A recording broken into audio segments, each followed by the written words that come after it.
The grand ballroom of the Mirador Hotel glowed under a chandelier worth more than most people's homes. Every seat gleamed with gold silk, every flower imported from Italy. But all eyes turned when Amara Bennett, radiant in a gown of ivory satin, entered on her father's arm. Her deep brown skin shimmered against the pearls lining her neckline. The string quartet hushed. The billionaire groom, Ethan Cross, looked like a man seeing a miracle walk toward him. Until she showed up. Vanessa Kingsley, Ethan's famous ex. A woman who never learned the word enough. She wasn't invited. Yet there she stood, red gown blazing like a warning, her lips twisting into a smirk that promised trouble. Whispers spread like wildfire. Cameras clicked. But Ethan didn't even glance at Vanessa. His eyes were only for Amara. The ceremony began, vows whispered under crystal chandeliers. But just before Amara could sign her name beside Ethan's, Vanessa stepped forward. "Wait," she called. "Before he marries her, he should know what kind of woman she really is." The room went still. Amara turned slowly, her heart thudding in her chest, yet her face calm. "And what kind of woman am I, Vanessa?" "The charity case," Vanessa sneered. "The one who scrubbed tables in Ethan's restaurants. The poor girl he picked up to feel noble. You think you belong here?" Gasps rippled through the guests. Amara felt every word like a blade, but she refused to let it cut her spirit. Ethan stepped forward, anger flashing in his eyes. "Vanessa, that's enough." But before he could reach her, Vanessa lunged. Her hand caught the lace of Amara's dress and ripped it down the side. The sound echoed through the hall like thunder. Everyone froze.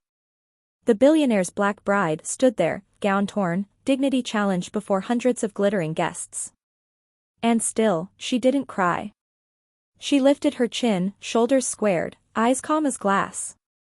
"Is this what you wanted, Vanessa?" she asked quietly. "To humiliate me? To prove I'm not worthy of the title Mrs. Cross?" Vanessa laughed bitterly. "You'll never be me." Amara smiled. "Thank God for that." Then she turned to the audience, to the cameras, to the press who had started filming. "Since we're revealing things today," she said, her voice ringing like a bell, "I suppose I should tell you who I really am." Murmurs grew. Ethan looked confused, though something in his expression softened, as if he'd been waiting for this moment too. Amara walked to the stage, her torn gown trailing like a symbol of battle, not shame. "You called me a charity case," she began. "And yes, I worked. I cleaned, I served, I earned every coin I ever touched. But what no one knows is this: my late grandmother was Eleanor Bennett, founder of the Bennett Group. The same company that merged with Cross Industries last month." Gasps. Vanessa's face blanched. "That merger?" Amara continued, looking straight at her. "It was my signature that sealed it. Not Ethan's. Not yours. Mine." Reporters' flashes burst like fireworks. Vanessa's lips parted in disbelief. You're lying." Amara smiled faintly. "Check the public records. My inheritance was kept private until last week. I never needed Ethan's money. I am the Bennett heir. And the woman you just called poor could buy and sell every red dress in this room twice over." The guests erupted into murmurs and gasps. Even the orchestra forgot to play. Vanessa's arrogance cracked like shattered glass.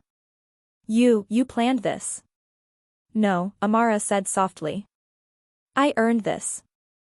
I built my own career, studied, invested, learned from my failures. And I was ready to marry Ethan, not because he's a billionaire, but because he saw my worth when no one else did." Her voice trembled slightly then strengthened again. "But today, I realized something else. I don't need to stand next to anyone to prove I belong. I am the empire." The crowd broke into applause, slowly at first, then thunderously.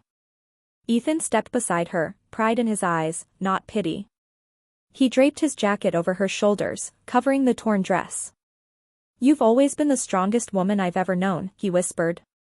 "I don't deserve you, but I'll spend forever trying to." Amara turned to him, tears glimmering but unshed. Then start by helping me escort her out. Together, they faced Vanessa. Security approached, but Amara raised a hand. No, she said. Let her walk out on her own. Pride brought her here, it can take her away too. Vanessa's face burned with humiliation as she stormed out, her heels echoing against the marble like fading thunder. The crowd cheered as the doors closed behind her. Hours later, after the wedding resumed in warmth and laughter, Amara stood alone on the terrace, gazing at the city lights. Her torn gown had been replaced by a sleek gold dress, a gift from her mother. The night breeze wrapped around her like silk. Ethan joined her quietly. You didn't have to tell them everything, he said softly.